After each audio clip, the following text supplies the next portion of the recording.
Waqt konferenza tal-aħbarijiet li saret quddiem il-bini tal-Aġenzija Appoġġ, il-Moviment Iva Divorzju Iva Żwieġ tkellem dwar is-sitwazzjoni tal-vjolenza domestika f'pajjiżna.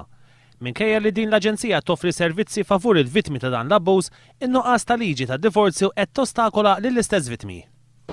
Sfortunatament, in-nuqqas ta' leġiżlazzjoni ta' liġi ta' divorzju qed tostakola l-possibilità illi dawn il-vittmi tal-vjolenza domestika, partikolarment vittmi nisa, mhux qed ikollhom iċ-ċans illi joħorġu miċ-ċirku vizzjuż ta' il-vjolenza domestika.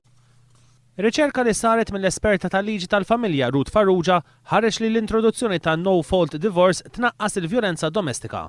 Il-movimenti kritika traduzzjoni qarrieqa apposta ta' no-fault divorce li qed tiġi interpretata bħala divorzju bla raġuni mill-moviment ta' żwieġ bla divorzju.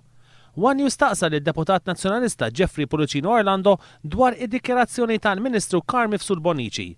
Jeffrey Pullicino Orlando qal illi hu u d-deputati oħra tal-Gvern se jivvotaw kontra. Il-referendum tad-divorzju ma jgħaddix, maħniex biħsiebna nivvotaw għal-liġi tal-koabitazzjoni li hija proposta. Għax ma nħossux li għandu jiġi promoss żwieġ tat-tieni klassi. Il-Ministru kien qal li jkun x'ikun ir-riżultat tar-referendum dwar id-divorzju, din is-sena il-Gvern se jressaq proposta għal liġi dwar il-koabitazzjoni.